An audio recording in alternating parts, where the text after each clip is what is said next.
Welcome back to my channel. If you've ever struggled with setting boundaries in your personal or professional life, you're definitely not alone. But today, I'm going to share some Japanese secrets for maintaining healthy boundaries that not only protect your energy, but also help you build stronger, more respectful relationships. Sounds good, right? In Japan, the concept of personal space and respecting others' boundaries is deeply embedded in the culture.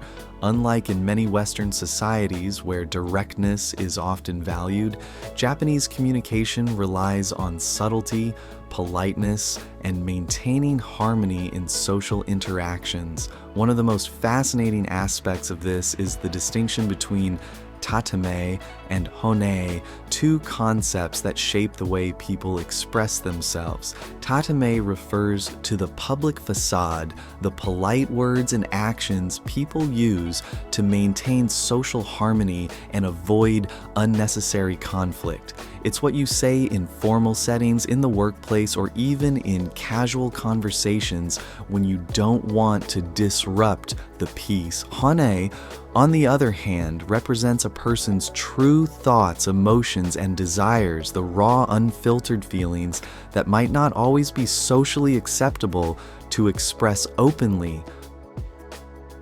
Finding the balance between Tatamae and Hanne is an art in itself. Knowing when to go along with social expectations and when to express your true emotions is key to navigating relationships smoothly.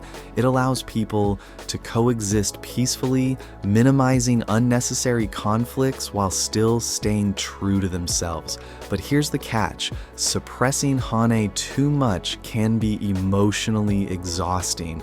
If you always prioritize Tatamae, saying yes when you want to say no, or constantly accommodating others at your own expense, it can lead to stress, resentment, and even burnout. That's why learning to honor your Hanne, your true feelings, is essential for setting healthy boundaries. Japanese culture emphasizes non-confrontational communication, which means mastering the art of saying no gently but firmly, and recognizing that maintaining inner peace is just as important as maintaining harmony with others. At the end of the day, true balance comes from understanding when to compromise and when to stand your ground.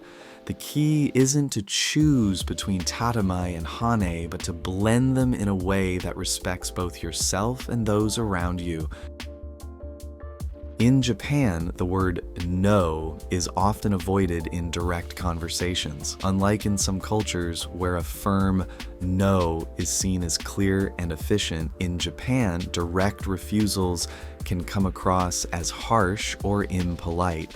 But that doesn't mean people don't know how to set boundaries. They just do it in a more subtle and socially considerate way. Instead of saying no outright, people use soft refusals or indirect phrases that politely decline without causing discomfort. For example, instead of rejecting an invitation outright, you might hear, "I'm sorry, that's a little difficult for me right now." A polite way to decline without shutting the door completely. "I'll think about it, but I'm not sure."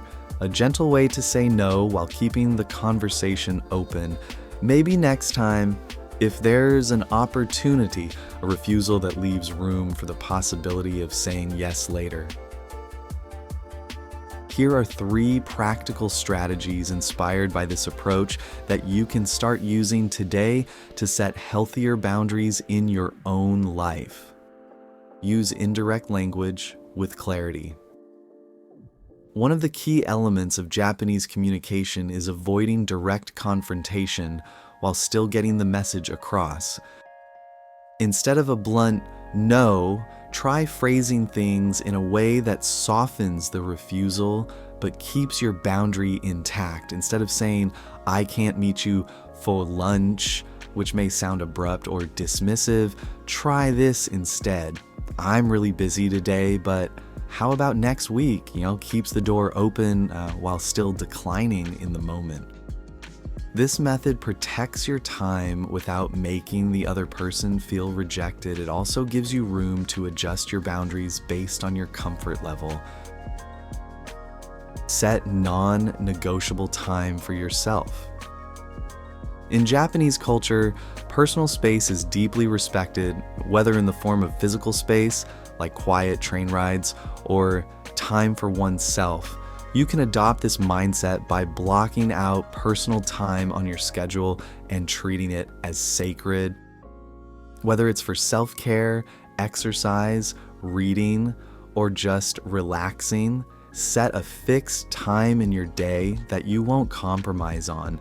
If someone asks for your time during that period, simply say, I already have something planned for that time, but let's find another day that works.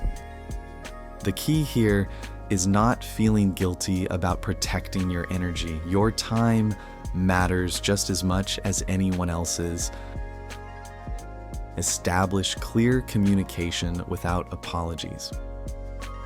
Many of us feel the need to over-explain or apologize when setting boundaries, but in Japanese culture, politeness doesn't mean self-sacrifice. Saying no can be firm yet respectful without unnecessary justifications. Instead of, I'm so sorry, but I don't think I can make it, apologizing when you don't need to.